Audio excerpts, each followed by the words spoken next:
Ambasadori i parë i Shqipërisë në Suedi, Bardhyl Kokalari, është i bindur se vendi ka përmbushur disa nga kriteret e Bashkimit Evropian, duke theksuar se BE ka rregulla shumë të forta dhe standarde të qarta për të gjitha vendet aspirate. Gjatë një interviste për televizionin 6+1 Vlora, ai thekson se megjithse Shqipëria mund të kishte ecur pak më shpejt në procesin e integrimit, vendi tashmë ndodhet në fazën finale të rrugës drejt antarësimit, duke synuar të bëhet antare Bashkimit Evropian deri në vitin 2030, ndjekur edhe nga përvoja e vendeve të tjera të rajonit. Megjithatë, ambasadori Kokalari nënvizon se ka ende fusha ku duhet të punohet më shumë. Dashur, domethënë ëndra time ka qenë që Shqipëria të futesh e para. Por besoj që sot ka ardhur dita që Shqipëria i ka plotësuar mjaft në ato kushtet që kërkohet Bashkimi Evropian, sepse Bashkimi Evropian ka rregulla shumë të forta dhe them që Shqipëria, sa e kam ndjekur, unë kam ndjekur edhe vendet e tjera, në mënyrë të veçantë vendet e Ballkanit, i kam ndjekur, i kam parë vështirësitë e tyre, kam parë dhe vështirësitë e Shqipërisë. Kuptohet, doja Shqipëria të kishte ecur shumë më shpejt dhe të ishte bërë antare e Bashkimit Evropian, po mendoj tash që jemi në finale dhe unë besoj që 2030 Shqipëria do jetë antare e Bashkimit Evropian. Kam bindje të plot sepse kam ndjekur gjithë vendet e tjera. Domethënë i kam ndjekur që nga Polonia, vendet balltike, Çekia, Hungaria, Rumania, deri te Kroacia kam ndjekur kur kam punuar si konsulent i mbuloj ato punë.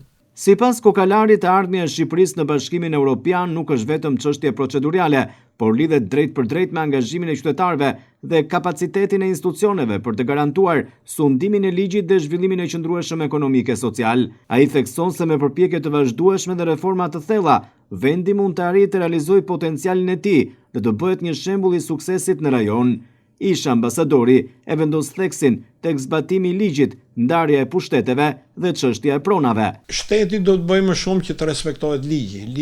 Ne i kemi ligjet shumë të mira, janë bërë ligjet janë përshtatur sipas në të gjitha fushat sipas Bashkimit Evropian, por zbatimi i ligjit është shumë më rëndësi, ndarja e pushteteve është më shumë rëndësi dhe kuptohet do zgjidhet dhe problemi i pronës. Një tjetër sfidë e madhe mbetet ikja e të rinjve. Shumë të rinj po largohen nga vendi, por duhet të mendojmë se si t'i mbajmë ata këtu, thekson ish ambasadori. Ai sugjeron që të rinjt duhet të ndërgjegjësohen për rëndësinë e qëndrimit në Shqipëri dhe të jenë pjesë aktive e historisë së vendit, duke kontribuar në zhvillimin e shoqërisë dhe forcimin e institucioneve.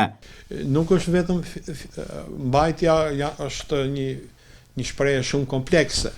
Domethënë e para punës si Shqipëria vend kaq të bukur nuk ka.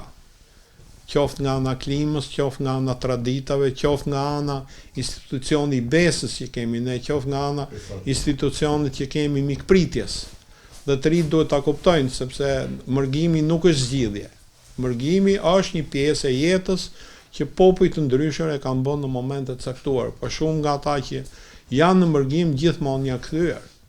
Dhe shqiptarët duhet ta kuptojnë në mënyrë të veçantë që duhet ta vlerësojnë vendin e tyre. Dhe që të shkoj vendi përpara ka nevojë sidomos për të rinjt, sepse kuptohet natyra bën të vetën, mosha bën të vetën. Dhe të rinjt duhet ndërgjegjësohen dhe duhet luftojnë. Dhe arsimi është arma tonë kryesore, kultura është arma tonë kryesore, po duhet të jemi krenar dhe për historinë e Shqipërisë. Historia e Shqipërisë është shumë e veçantë. Ne jemi populli i vetëm që kemi pasur një mbretëresh të parët në historinë e botës, që është mbretëresha Teuta.